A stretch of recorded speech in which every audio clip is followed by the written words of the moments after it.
नमस्कार विद्यार्थी मित्र, मागच्या दिवसात आपण टिग वेल्डिंग मध्ये विविध गॅसेस त्यांचे मिश्रण आणि ते कुठल्या उद्देशाने टिग वेल्डिंग मध्ये वापरले जातात, कोणत्या धातूसाठी कुठल्या प्रकारचा गॅस वापरायचा, कुठल्या प्रकारचं गॅस मिश्रण वापरायचं हे आपण बघितलं होतं.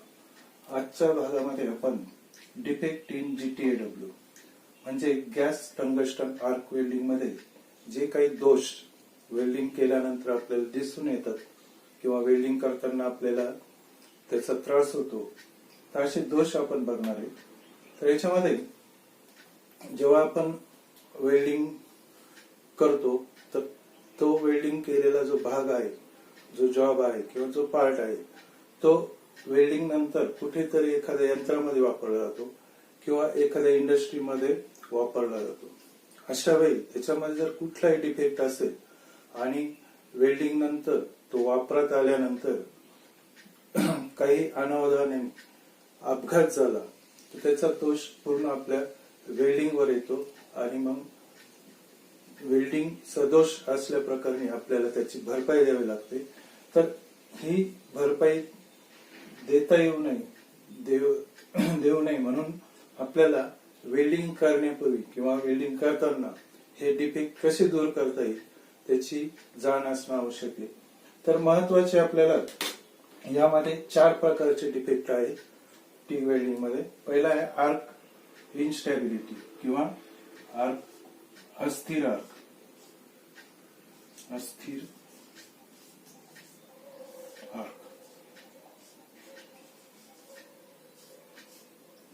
त्यानंतर दुसरा आहे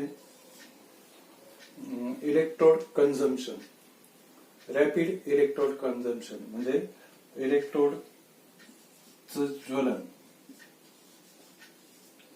इलेक्ट्रोड जास्त खर्च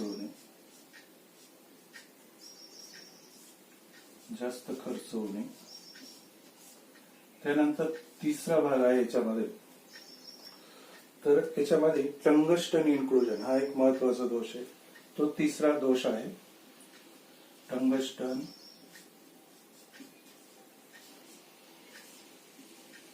इन्क्लुजन.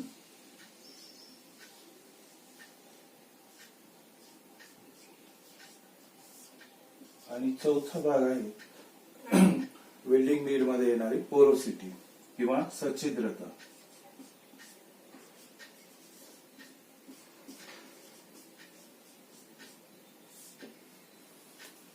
तर याच्यामध्ये आर्क वेल्डिंग किंवा गॅस वेल्डिंग प्रमाणेच काही दोष आपल्याला दिसून येतात. त्यामध्ये पोरोसिटी आहे, आर्कची स्टॅबिलिटी आहे. नवीन याच्यामध्ये इलेक्ट्रोड जास्त खर्च होऊ नये, कारण हा नॉन कन्झ्युमेबल इलेक्ट्रोड आहे आणि तो खर्च झाला तर त्यामुळे डिफेक्ट निर्माण होतो. आणि टंगस्टन इन्क्लुजन म्हणजे इलेक्ट्रोडचा जो काही भाग आहे तो निघून वेल्डिंग बीड मध्ये मिक्स होणे, त्याला टंगस्टन इन्क्लुजन म्हणतो. तर अशा पद्धतीने आपल्याला या 4 प्रकारच्या दोषांची माहिती घ्यायची आणि ते यायची कारणे, कोणत्या कारणामुळे असे दोष येतात ते बघायचं आहे आणि त्याच्यावर रेमेडीज, त्याच्यावर उपाय, आपल्याला त्याच्यावर काय उपाय करता येईल ते बघायचं. तर सर्वप्रथम आपण बघूया आर्क इनस्टॅबिलिटी, आर्कची अस्थिरता. तर याच्यामध्ये आर्कची अस्थिरता येण्याचं महत्वाचं कारण म्हणजे डर्टी किंवा कॉन्टिमिटेड म्हणजे जो जॉब किंवा जी प्लेट आपण वेल्डिंग मध्ये उपयोगात आणणार आहे तर त्या वेल्डिंगच्या प्लेट मध्ये सरफेसवर अस्वच्छता असणे, ग्रीस, ऑइल किंवा कलर अशा वेगवेगळ्या प्रकारचे त्याच्यावर घाण असणे किंवा त्याला आपण अस्वच्छ प्लेट म्हणू. तर याच्यावर एक वेगळ्या प्रकारची अशी सरफेसवर जी फ्रेम असते खराब, जी वेल्डिंगला त्रासदायक असते, वेल्डिंग मध्ये दोष निर्माण करते, असा खराब सरफेस हे एक कारण आहे. तर त्यामुळे आर्क इनस्टेबल म्हणजे अस्थिर होते. तर ही आर्क अस्थिर होऊ नये म्हणून आपल्याला पहिले प्लेटचं सरफेस क्लीन करणं महत्वाचं आहे. त्याच्यामध्ये आपण दोन प्रकारच्या क्लिनिंगने आपण हे क्लिनिंग करू शकतो. मागच्याच तासाला बघितलं होतं आपण सरफेस क्लिनिंग. तर दोन प्रकारच्या क्लिनिंग, त्याच्यामध्ये केमिकल क्लिनिंग आणि मेकॅनिकल क्लिनिंग. आता इथे केमिकल क्लिनिंग इथे आपल्याला सूचित केलेलं आहे की जो जॉबचा सरफेस आहे तो आपण केमिकल क्लिनिंगने कुठल्याही केमिकलचा वापर करून, केमिकल कंपाऊंडचा वापर करून आपण हे क्लिनिंग करू शकतो. त्यानंतर वायर ब्रश. आता जॉब कुठल्या प्रकारचा आहे त्या प्रकारामध्ये आपण वायर ब्रश वापरू शकतो. स्टेनलेस स्टील साठी आपण स्टेनलेस स्टीलचा वायर ब्रश वापरू शकतो किंवा ब्रासचा वायर ब्रश वापरू शकतो, ब्रास ब्रिसल्स असलेले वायर ब्रश. तर असे वायर ब्रश. त्यानंतर अब्रेसिव्ह पेपर किंवा अब्रेसिव्ह व्हीलच्या सहाय्याने, म्हणजे सँड पेपर किंवा आपण त्याला पॉलिश पेपर वगैरे म्हणतो, तर 0 नंबरचे वगैरे सँड पेपर आपण किंवा अब्रेसिव्ह पेपर वापरून आपण सरफेस क्लीन करू शकतो. तर अशा 3 पद्धतीने आपल्याला जो खराब असलेला सरफेस आहे किंवा बेस मेटल आहे, प्लेट आहे, ती आपण क्लीन करू शकतो. त्यामुळे आर्क इनस्टेबल होणार नाही, आर्क ही स्टेबल राहील. पुढचा याच्यामध्ये कारण आहे तर जॉईंट टू नॅरो. म्हणजे जो आपण जॉईंट करणार आहे त्याच्यामधला जो गॅप आहे किंवा त्याला जे प्रिपरेशन केलेलं आहे, एज प्रिपरेशन, ते खूप कमी असणे. तर ते कमी असू नये म्हणून आपल्याला तो जो नॅरो गॅप आहे तो गॅप आपल्याला वाईड करायचा, रुंद करायचा. समजा स्क्वेअर बट असेल तर आपण जर 0.5 mm रूट गॅप ठेवला असेल तर तो 0.5 न ठेवता 1 mm किंवा 1.5 असा गॅप वाढून आपण अशा प्रकारे आर्कची अस्थिरता दूर करू शकतो. त्यानंतर इलेक्ट्रोड क्लोज. हे इलेक्ट्रोड आपण जॉबच्या एकदम जवळ धरून ही जी आर्क अस्थिरता कमी करू शकतो. जॉबच्या क्लोज मध्ये आपण इलेक्ट्रोडची टिप ठेवून, म्हणजे कमी आर्क लेंथ ठेवून, आर्क लेंथ कमी करून आपण हा दोष कमी करू शकतो. त्यानंतर व्होल्टेज. जॉबच्या जाडीनुसार किंवा इलेक्ट्रोडच्या डायमीटरनुसार आपण व्होल्टेज ठेवलेलं असतं. तर ते व्होल्टेज जास्त झालं असेल तरी सुद्धा आपल्याला या डिफेक्टला सामोरं जावं लागतं. तर हा डिफेक्ट कमी करण्यासाठी आपण याच्यामध्ये व्होल्टेज सुद्धा कमी करून योग्य त्या पद्धतीने आपण आर्कची अस्थिरता कमी करू शकतो. तिसरं कारण आहे आर्क इनस्टेबल व्हायचं. इलेक्ट्रोडचं क्वांटॅमिटेड इलेक्ट्रोड, क्वांटॅमिटेशन ऑफ इलेक्ट्रोड. तर इलेक्ट्रोडचा जो वरचा भाग आहे किंवा टिप आहे त्याच्यावर ऑक्साईड जमा होणे किंवा धातूची फिल्म तयार होणे. तर जो प्युअर टंगस्टन जो धातू आहे तो बाहेर नसणे, इलेक्ट्रोड खराब होणे. थोडक्यात इलेक्ट्रोडवर एक प्रकारची फिल्म तयार होणे जेणेकरून आर्कला किंवा आर्कच्या तयार होण्याला किंवा आर्क स्ट्रायकिंग किंवा आर्क स्थिर राहण्याला अटकाव केला जातो. अशा प्रकारची फिल्म आपल्याला इलेक्ट्रोडवर तयार होते. तर ती फिल्म आपण इलेक्ट्रोड काढून त्याच्यावर जी टिप खराब झालेली असेल, जो भाग खराब झाला असेल तो कट करून नवीन एज प्रिपरेशन करून, टिप प्रिपरेशन करून आपण ते वापरू शकतो. किंवा टिपला ड्रेसिंग, म्हणजे टिपला घासून, ग्राइंडरवर घासून आपण परत नवीन प्रकारची टिप तयार करून जो क्वांटॅमिटेड फिल्म आहे ती काढून टाकू शकतो. त्यानंतर आर्क अस्थिरतेचं चौथं कारण आहे electrode diameter is too large. म्हणजे इलेक्ट्रोड मध्ये जो आपण डायमीटर वापरलाय, इलेक्ट्रोडचा जो डायमीटर वेल्डिंग मध्ये वापरला आहे हा प्लेटच्या जाडीपेक्षा किंवा करंट कंडिशन पेक्षा जास्त हेवी वापरल्यामुळे सुद्धा अशा प्रकारची आर्क अस्थिरता येऊ शकते. तर यासाठी आपल्याला कमी डायमीटरचा, म्हणजे प्लेटच्या जाडीनुसार किंवा त्यापेक्षा कमी आपल्याला डायमीटर असलेला इलेक्ट्रोड वापरायचा आहे. त्यानंतर करंट कंडिशन, करंट सुद्धा त्या इलेक्ट्रोडला पाहिजे त्यापेक्षा कमी वापरायचं आहे जेणेकरून आर्कची अस्थिरता कमी होईल. हे चौथं कारण झालं. आणि चौथ्या कारणाचे उपाय म्हणजे इलेक्ट्रोडचा डायमीटर कमी वापरणे, करंट पाहिजे तेवढाच घेणे, जास्त करंट न घेणे, योग्य तेवढं करंट सेटिंग करणे. त्यानंतर आर्क अस्थिरतेचं पाचवं कारण आहे आर्क इज टू लॉंग. म्हणजे जी आर्क आहे ती जास्त लांब असणे. जॉबचं सरफेस, इलेक्ट्रोडचं टीप याच्यामध्ये जे काय अंतर आहे ते जास्त असणे, त्याला आपण आर्क लेंथ म्हणतो. आर्क वेल्डिंगच्या भाषेत आर्क लेंथ म्हणतो. तर इथे आपण आर्क लेंथ न म्हणता आर्क जास्त लांब आर्क तयार होणे. आणि इथे कंटिन्यू आर्क तयार होते. ती आर्कची जी लेंथ आहे ती जास्त लांब असेल तरी सुद्धा आर्क ही अस्थिर होऊ शकते. त्यासाठी जो आपण इलेक्ट्रोडचा टीप आहे तो जास्त क्लोज, जॉबशी जास्त क्लोज असा ठेवला, वर्क पीसशी जास्त क्लोज ठेवला तर आर्कची अस्थिरता कमी होते. अशा पद्धतीने 5 प्रकारचे कारण आर्क अस्थिरतेला आहे आणि 5 प्रकारचे उपाय आपण त्याच्यावर करू शकतो आणि आर्कची जी अस्थिरता आहे ती कमी करू शकतो. त्यानंतर आपल्याला पुढचा डिफेक्ट आहे इलेक्ट्रोड जास्त खर्च होणे. इलेक्ट्रोड हा जास्त जळणी, भरभर जळणी. आपण या ठिकाणी जो इलेक्ट्रोड वापरतो हा नॉन कन्झ्युमेबल म्हणजे खर्च न होणारा इलेक्ट्रोड आहे. पण याच्यामध्ये काही कारणाने हा इलेक्ट्रोड काय होतो, जास्त खर्च होतो, प्रमाणापेक्षा जास्त त्याचा लॉस होतो आणि त्यामुळे आपल्याला वेल्डिंग मध्ये एक प्रकारचा दोष येतो.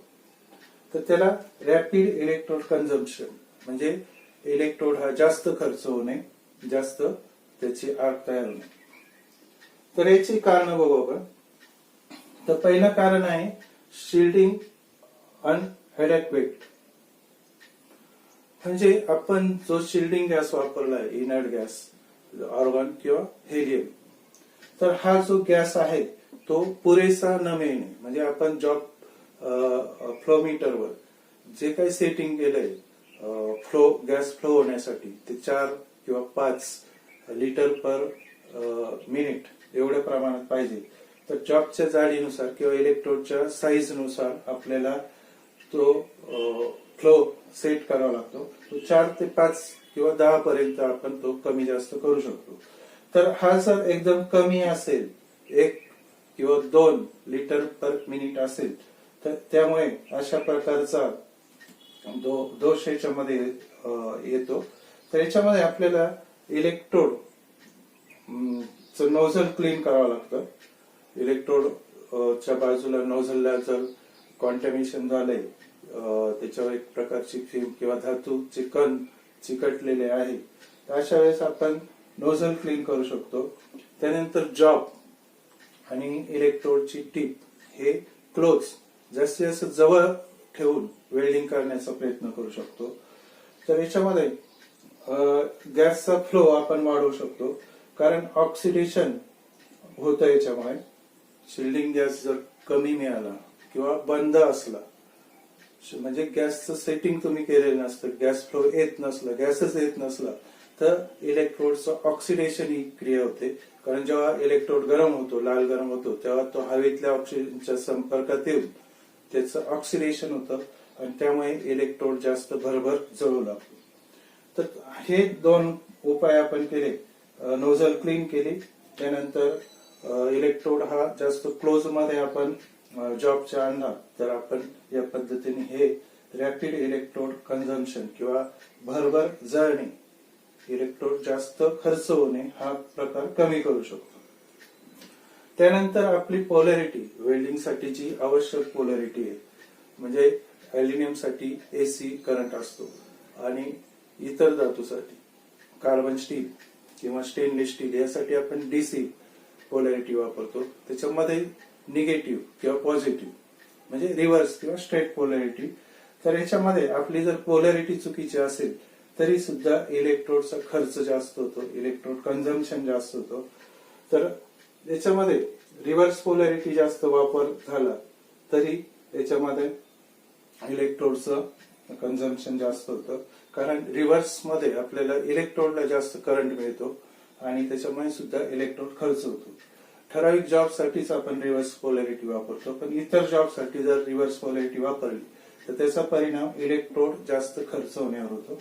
तर याच्यामध्ये आपण इलेक्ट्रोडची पोलॅरिटी चेंज करू शकतो. टॉर्च ही पॉझिटिव्हची निगेटिव्हला लावून आपण स्ट्रेट पोलॅरिटीवर इलेक्ट्रोड लावून त्याच्यासाठी कमी करंट दिला की इलेक्ट्रोडचा खर्च कमी होतो किंवा भरभर जाणे कमी होतं.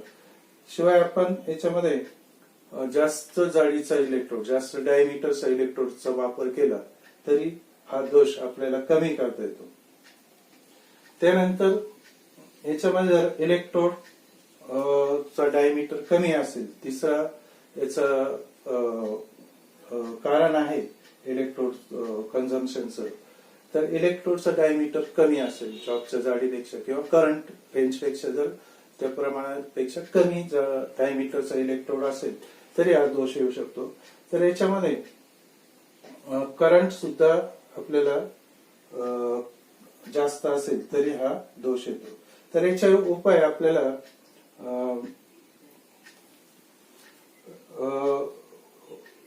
पोलॅरिटी चेंज करून त्यानंतर लार्जर डायमीटरचा इलेक्ट्रोड जर जास्त जाडीचा असेल तर त्याऐवजी आपल्याला कमी जाडीचा, कमी डायमीटरचा इलेक्ट्रोड चेंज करून हा दोष आपल्याला दूर करता येतो.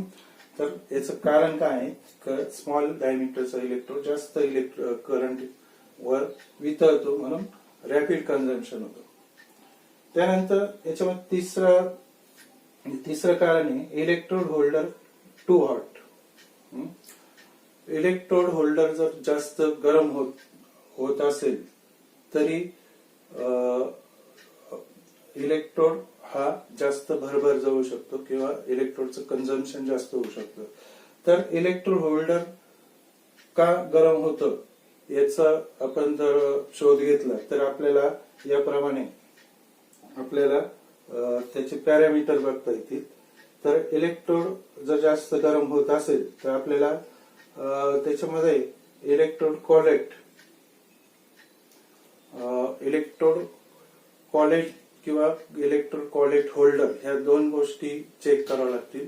इलेक्ट्रोड कॉलेट हे फिक्स बसवावं लागेल आणि त्याचं होल्डर सुद्धा फिक्स करावं लागेल. याच्यामध्ये जर लूज कॉन्टॅक्ट असेल इलेक्ट्रोड कॉलेट आणि इलेक्ट्रोड हे जर लूज कॉन्टॅक्ट मध्ये असतील तरी याच्यामध्ये उष्णता वाढून इलेक्ट्रोड जास्त गरम होऊन त्याचं कन्झम्पशन जास्त होईल. तर याच पद्धतीने आपण याच्यामध्ये कॉलेट बदल करून किंवा कॉलेट व्यवस्थित फिट करून कॉलेट होल्डर मध्ये इलेक्ट्रोड चांगला फिट करून आपण हा दोष दूर करू शकतो. त्यानंतर इलेक्ट्रोड जो आहे प्रॉपर कॉलेट वापरून हे दूर करू शकतो. त्यानंतर इलेक्ट्रोड कॉन्टॅमिनेशन, इलेक्ट्रोड खराब होणे. आता जेव्हा आपण वेल्डिंग करतो तेव्हा वेल्डिंगच्या प्रोसेसमध्ये गॅस बरोबर काही दूषित मेटल सुद्धा बाहेर पडतात, त्याचे फ्युम्स बाहेर पडतात किंवा इलेक्ट्रोड किंवा मेटलचे बारीक बारीक कण, एकदम स्मॉल पार्टिकल्स त्या इलेक्ट्रोडच्या अवतीभोवती एक प्रकारची फिल्म तयार करतात, एक प्रकारचं कव्हर तयार करतात, त्याला इलेक्ट्रोड कॉन्टॅमिनेशन म्हणतात. तर याच्यामुळे इलेक्ट्रोडचं ऑक्सिडेशन होतं आणि इलेक्ट्रोड हा भरभर जळतो. तर हे सुद्धा आपल्याला कमी करण्यासाठी आपल्याला हा वरच्या उपायासारखा हा कॉन्टॅमिनेटेड खराब झालेला इलेक्ट्रोड कट करून किंवा त्याला आपण ड्रेसिंग करून तो घासून आपण त्याला चांगल्या पद्धतीने तयार करून परत वापरू शकतो. त्यामुळे इलेक्ट्रोडचं जे कन्झम्पशन आहे, भरभर जळण आहे, तर ते कमी होऊ शकतं. त्यानंतर इलेक्ट्रोड जास्त डिग्रेड होतो किंवा इलेक्ट्रोड डिग्रेशन करून आपण या प्रकारे इलेक्ट्रोड कन्झम्पशन करू शकतो. त्यानंतर oxidation of electrode during cooling, म्हणजे जेव्हा आपण वेल्डिंगचं काम थांबवतो किंवा काही क्षण थांबतो तर त्यामुळे त्या पिरियडमध्ये जर तुमचा शिल्डिंग गॅस बंद होत असेल तर हवेतला ऑक्सिजन ते इलेक्ट्रोड्सची संपर्कात येतो गरम इलेक्ट्रोडच्या आणि तो खराब होतो किंवा त्याचं ऑक्सिडेशन होतं, एक प्रकारची फिल्म त्याच्यावर तयार होतं. तर ते दूर करण्यासाठी आपल्याला वेल्डिंग काम थांबल्यानंतर किंवा संपवल्यानंतर एक 10 ते 15 सेकंद पुढचा डिफेक्ट आहे टंगस्टन इन्क्लुजन इन वर्क. जेव्हा आपण वेल्डिंग काम करतो TIG वेल्डिंग वरती, तेव्हा टंगस्टन या धातूचे काही कण निघून वेल्ड मेटल मध्ये मिक्स होतात आणि एक प्रकारचा जो दोष निर्माण होतो, त्या दोषाला टंगस्टन इन्क्लुजन किंवा टंगस्टन आतमध्ये अडकणे, वेल्डिंग बीड मध्ये अडकणे, याला टंगस्टन इन्क्लुजन. तर या दोषामध्ये जेव्हा आपण जॉब मशीनिंग करतो त्यावेळेस त्याच्यामध्ये जॉबचा हार्डनेस वाढतो, त्यामुळे मशीनिंग करणं अवघड होतं. शिवाय धातूच्या मूळ धातूच्या जे गुणधर्म आहे त्याच्यामध्ये बदल होतो, म्हणजेच हार्डनेस वाढतो किंवा ब्रिटलनेस, याच्या धातूच्या इतर गोष्टी त्याच्यावर त्याचा परिणाम होतो. तर टंगस्टन इन्क्लुजन होण्याची जी काही कारण आहे त्यामध्ये पहिलं कारण आहे टच स्टार्टिंग विथ इलेक्ट्रोड. म्हणजे जेव्हा आपण वेल्डिंगला सुरुवात करतो त्यावेळेस आपण वेल्डिंग ज्या प्लेटला वेल्डिंग करायचं किंवा ज्या वर्कला वेल्डिंग करायचं त्यावर आपण जो टंगस्टन इलेक्ट्रोड आहे तो टच करतो किंवा तो त्याला चिटकवतो किंवा त्याच्यावर ठेवतो वेल्डिंग करताना. त्यामुळे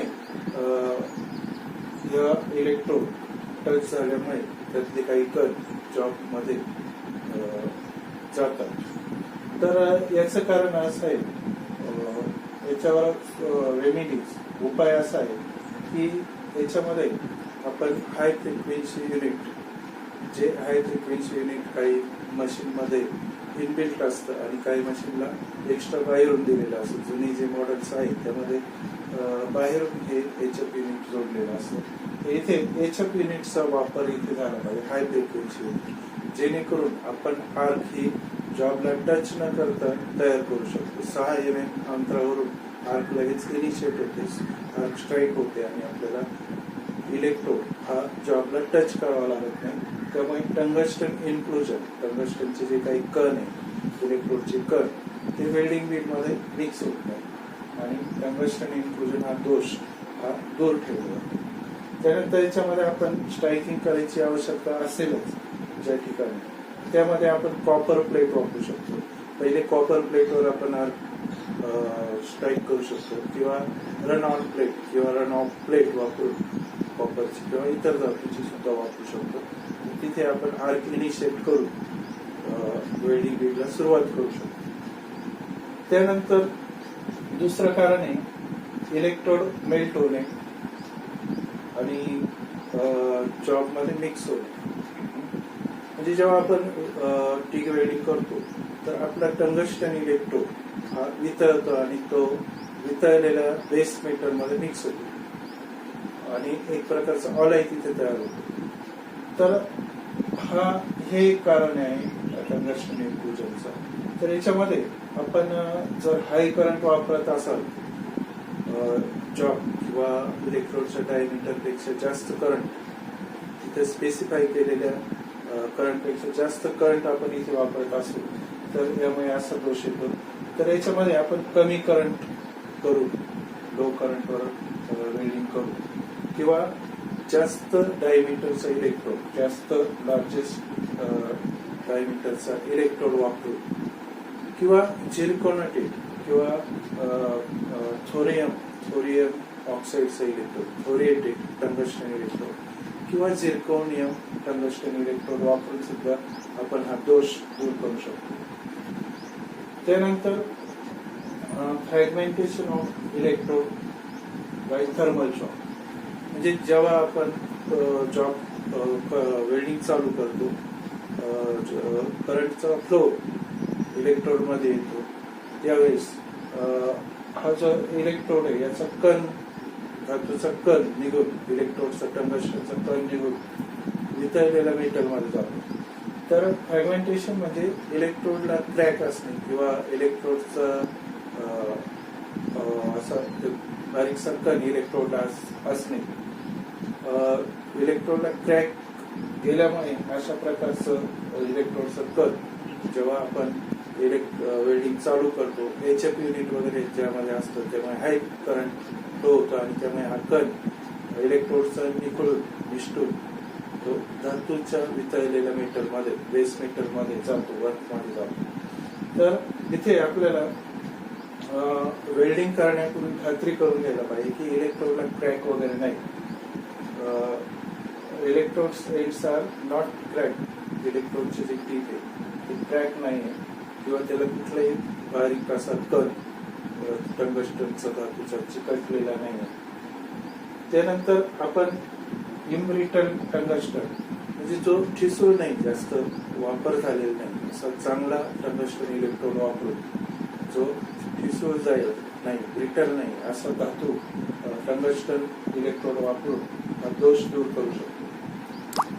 तर अशा पद्धतीने हे 3 प्रकारचे कारण आहे टंगस्टन इन्क्लुजन होण्याचे. तर त्याच्यामध्ये टच स्टार्टिंग विथ इलेक्ट्रोड आपण सुरुवातीला डायरेक्ट वर्कला टच करणे, त्यानंतर जास्त करंट वापरल्यामुळे इलेक्ट्रोड जेव्हा आपण वेल्डिंग करू टंगस्टन इलेक्ट्रोड हा वितळून जॉबमध्ये वर्कमध्ये मिक्स होणे आणि इलेक्ट्रोडला बारीकसा क्रॅक वगैरे असणे जेणेकरून हा धातूचा तुकडा, टंगस्टनचा तुकडा जॉबमध्ये मिक्स होईल.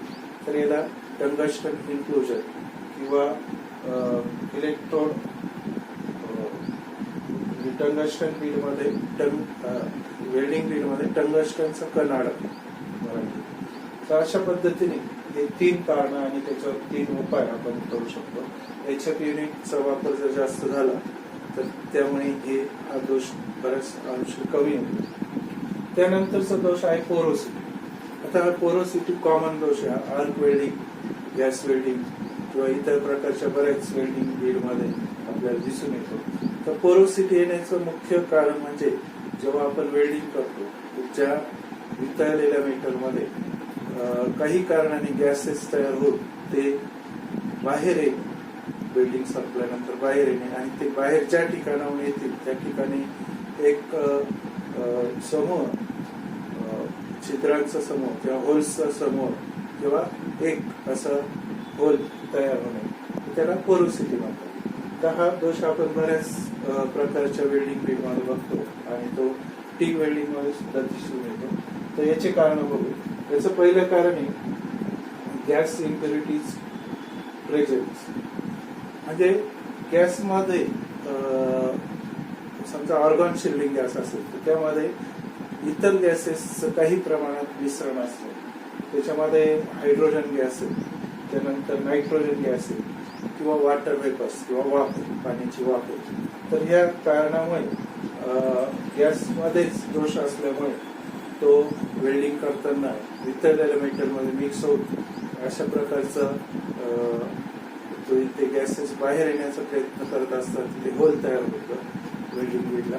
तर अशा पद्धतीने आपण इम्प्युअर गॅस वापरलेले ज्याच्यामध्ये इम्प्युरिटीज आहे, नायट्रोजन, हायड्रोजन किंवा वाफेच्या, तर अशा प्रकारचे जे इम्प्युरिटीज आहे ते बाहेर येताना तिथे होल्स निर्माण करतात, छिद्रांचा एक समूह तयार होतो, त्याला पोरोसिटी म्हणतात. तर ह्या पोरोसिटी पहिला जे कारण इम्प्युअर गॅस आहे ते आपण दूर करू शकतो. यामध्ये आपण वेल्डिंग ग्रेडचा म्हणजे वेल्डिंग साठीच वापरला जाणारा असा प्युअर कुठलाही शिल्डिंग गॅस, आर्गॉन किंवा हेलियम हा वापरू शकतो. याच्यामध्ये आपल्याला वेल्डिंग मध्ये 99.99% एवढा प्युअर गॅस याच्यामध्ये आपल्याला वापरायचा असतो. तर हा गॅस वापरून त्यानंतर जेवढे पर्जिंगचे ठिकाण आहे ते पर्जिंगचे ठिकाण आपण म्हणजे पाईप जर असेल तर पाईपमध्ये आतून आपण गॅस पर्जिंगचा पाईप लावू किंवा इतर प्लेटला आपण जिथे जिथे पर्जिंग गॅसची आवश्यकता आहे जेणेकरून ऑक्साईड तयार होणार नाही तर अशा ठिकाणी आपण पर्जिंग गॅस वापरून हा दोष दूर करू शकतो. पुढचं कारण आहे यूज ऑफ कोल्ड ऍसिटिलिन होस. म्हणजे वेल्डिंग करताना आपण ऍसिटिलिन गॅस जे होस पाईप जे ऑक्सी ऍसिटिलिन गॅस प्लांट मध्ये वापरलेले जे होस पाईप आहे तर आपल्याला समजा वेळ मिळाला तर आपल्याला जर जुन्या ऍसिटिलीन गॅसचे होस पाईप जर आपण वापरले तर याच्यामध्ये आपल्याला अशा प्रकारे अडचण येते. तर जुने जे होस पाईप असतात ऍसिटिलीनचे त्याच्यामध्ये जे पूर्वीचं ऍसिटिलीनचं जे काही कॉन्टॅमिनेशन असतं हे आपल्याला वेल्डिंग करताना जो गॅस येतो तो गॅस खराब होऊन आपल्याला वेल्डिंगसाठी येतो. त्यामुळे अशा प्रकारचं आपण होस पाईप न वापरता आपण सरळ नवीन होस पाईप इथे बदलायचा. जुने होस पाईप कुठले वापरायचे ऍसिटिलीनचे असो किंवा ऑक्सिजन इतर कुठल्याही गॅसचे किंवा पाण्याचे होस पाईप इथे वापरायचे नाही. त्यामुळे हा दोष पोरोसिटीचा येत नाही. त्यानंतर याच्यामध्ये तिसरं कारण आहे गॅस आणि वॉटर होस चेंज झाले. म्हणजे आपण वेल्डिंग मध्ये जी टॉर्च वापरतो ती वेल्डिंग मध्ये ती वॉटर कुलिंग सिस्टीमची असते आणि याच्यामध्ये आपल्याला कुलिंगच्या सुद्धा होस पाईप्स असतात आणि हे होस पाईप काही वेळेस आपण कनेक्शन करताना चुकीच्या ठिकाणी जोडले, गॅसच्या ठिकाणी वॉटरचे होस पाईप जोडले गेले तर अशा प्रकारचा दोष येतो. तर अशा वेळेस आपल्याला बऱ्याचदा आपण जोडणीमध्ये चुकी करतो किंवा मग एखाद्या वेळेस आपल्याकडे होस पाईप नसेल तर आपण पाण्याचा होस पाईप तिथे वापरतो आणि त्याच्यामुळे आपल्याला अशा प्रकारचा दोष येतो. तर याच्यामध्ये आपण इंटरचेंज होणार नाही याची काळजी घ्यायची होस पाईप आणि शक्यतो कलर कोडिंग असेल होस पाईपला तर वेगवेगळ्या कलरचे होस पाईप जर जोडले सिस्टीमला तर आपल्याला कनेक्शन करताना त्याची अडचण येणार. त्यानंतर चौथं याच्यामध्ये कारण आहे oil film on base metal. जे बेस मेटल किंवा वर्क पीस किंवा जॉब आपण वापरणार त्याच्या ऑइलची एखादी फिल्म असेल तरी सुद्धा पोरोसिटी येते. तर कुठलाही ऑइल ग्रीस किंवा इम्प्युरिटीज ह्या जॉबवर असेल तर त्याच्यामुळे पोरोसिटी हा दोष येतच असतो. त्यामुळे इथं ऑइल फिल्म असेल तर ते ऑइल वेल्डिंग करताना झाल्यानंतर त्याच्यापासून सुद्धा गॅस निर्माण होतो आणि ते वेल्डिंग गरम असताना ते वेल्डिंग मध्ये मिक्स होतो आणि थंड होताना तो गॅस बाहेर काढण्याच्या प्रयत्नात असताना तिथे होल तयार करतो. त्यामुळे ऑइल फिल्म असेल तरी ऑइलमुळे गॅस तयार होतो किंवा फ्यूम्स तयार होतो. त्यासाठी हा जो जॉब आहे वेल्डिंगला देण्यापूर्वी तो केमिकली क्लीन केला केमिकलच्या सहाय्याने. पण या ठिकाणी आपल्याला केमिकल वापरताना सुद्धा अशा प्रकारचे केमिकल वापरायचे की जे नंतर वेल्डिंग करताना आपल्या वेल्डिंग बीटला किंवा वेल्डिंगच्या प्रोसेसला त्रासदायक होणार नाही असं केमिकल वापरायचं. त्यानंतर जेव्हा आपण जॉब वेल्ड करतो तर खात्री करून घ्यायची त्याला कुठले ऑइल नाही किंवा जॉब ओलसर नाही. ओलसर जॉब असताना वेल्डिंग केला तरी काही प्रमाणात त्याच्यामध्ये आपल्याला पोरोसिटी सारख्या दोषाला आपल्याला सामोरं जावं लागतं. तर अशा पद्धतीने आपण इथे 4 प्रकारचे दोष बघितले GTAW gas tungsten arc welding मध्ये. तर यातले महत्वाचे जे 3 दोष आहेत ते गॅस सिस्टीमवर जास्त येतात.